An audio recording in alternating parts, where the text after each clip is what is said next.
வணக்க மக்களை, நான் விஜயதரன். உங்களை எல்லாருக்கும் தெரியும், தமிழக வெற்றி கழகத்தின் தலைவர் தளபதி விஜயண்ணாவுடைய மனைவி சங்கீதா அவர்கள் சமீபத்தில் விவாகரத்து கோரி நீதிமன்றத்தை அணுகின என்ன சொல்றது, அதுக்கான ஆதாரங்கள் வெளியாக இருந்தது. அதுக்கு பிறகு சோசியல் மீடியாவில் மிகப்பெரிய அளவில் பேசும் பொருளாக மாறி இருக்கு.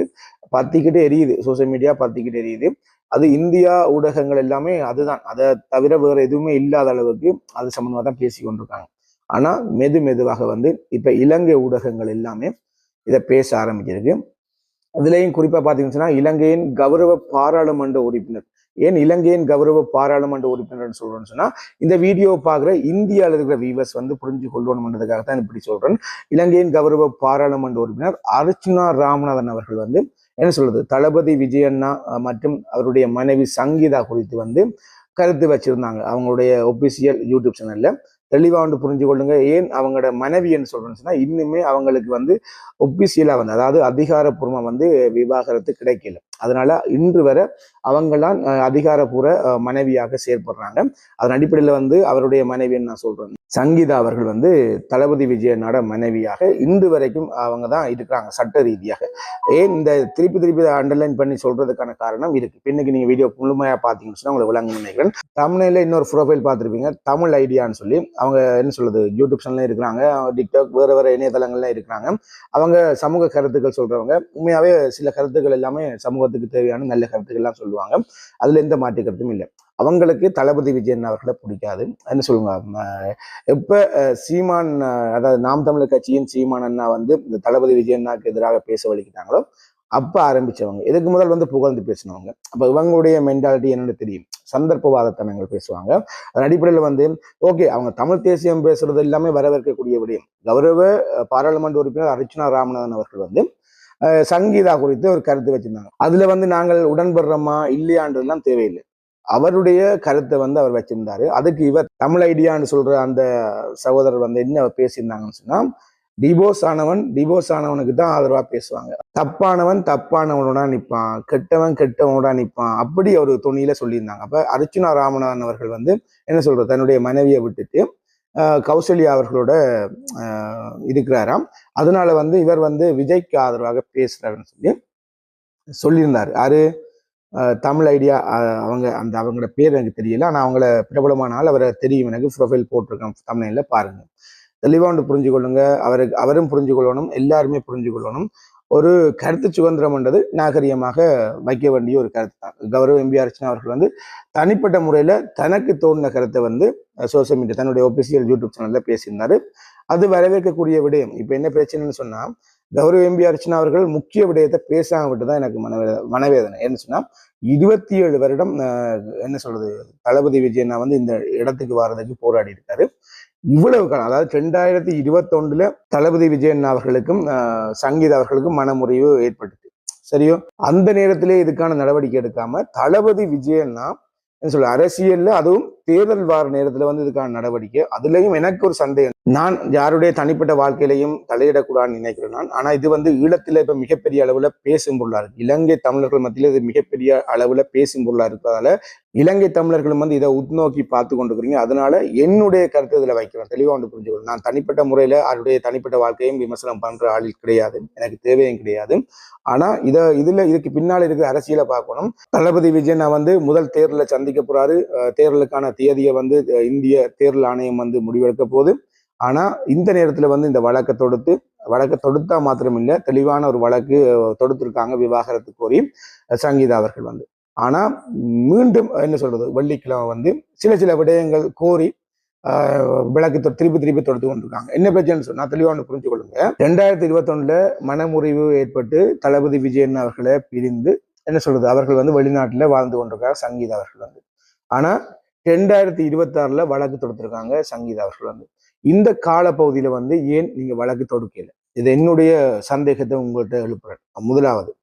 2வது, உங்களுக்கு ஒரு உதாரணம் சொல்றேன்னு சொன்னா, நடிகை ரம்பா அவர்கள் இலங்கையை சேர்ந்த, அதாவது யாழ்ப்பாணத்தை சேர்ந்த ஒரு என்ன சொல்றது, எங்களுடைய இனத்தை சேர்ந்த ஒருத்தரை திருமணம் செய்தாங்க.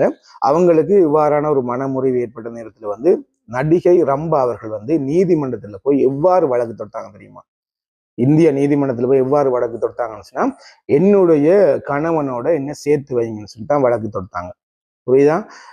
தெளிவா ஒன்று புரிஞ்சு கொள்ளுங்க. ரம்பா அவர்கள் வந்து தமிழ் பேசுற ஒரு பெண்மணி இல்ல, இந்தியால வேற மொழி பேசுற ஒரு பெண்மணி.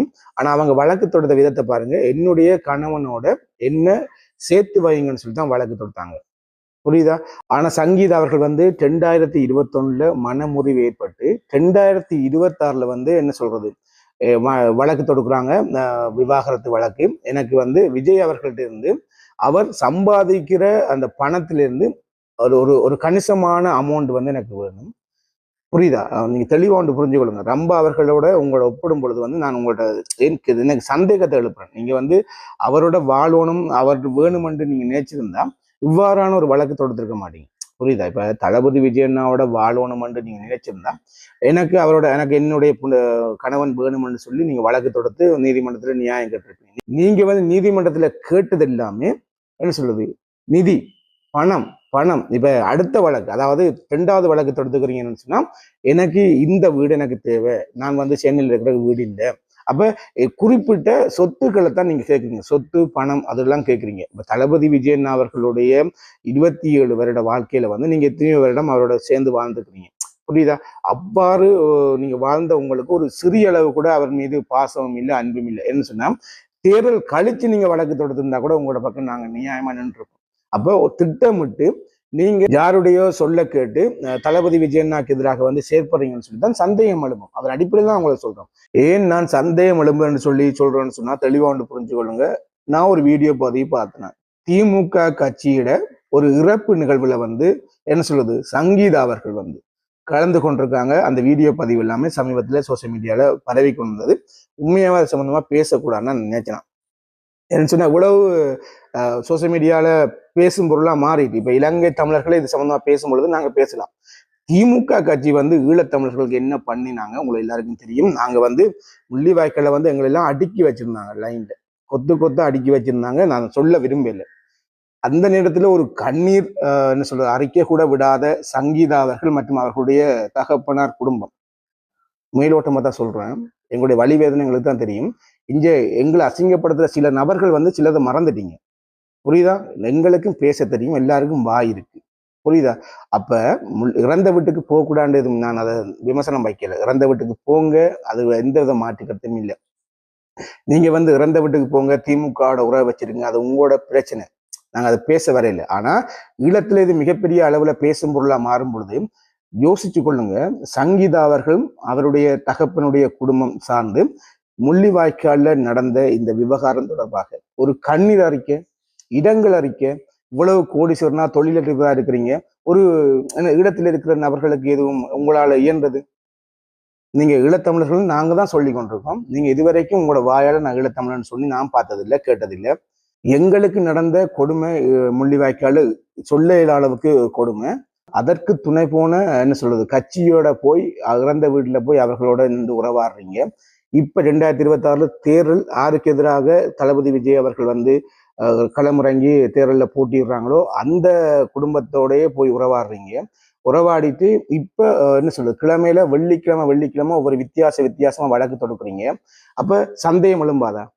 புரியுதா? ஒன்று நீங்க 2021ல பிரச்சனை நடக்கு, 2022 நீங்க வழக்கு தொடுத்துக்கலாம்.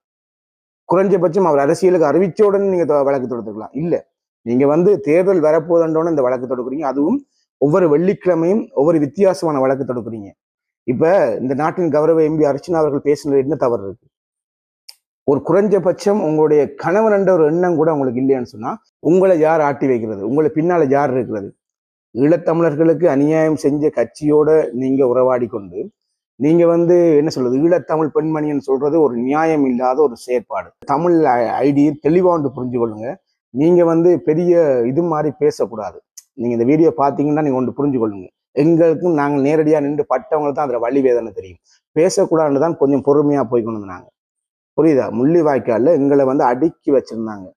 அங்க யாரும் பார்க்கறதுக்கு யாருமே கிடையாது. எங்களை யாரும் பார்க்க வரையும் இல்லை. அதுக்கான ஒரு கண்டன அறிக்கை, கண்ணீர் அறிக்கை எதுவுமே இல்லை. சங்கீதாவோட குடும்பம் யாரா இருந்தாலும் எங்களுக்கு ஆதரவாகவோ எங்களுக்கு ஒரு ஒரு ஒரு கண்ணீர் அறிக்கை கூட இல்லை.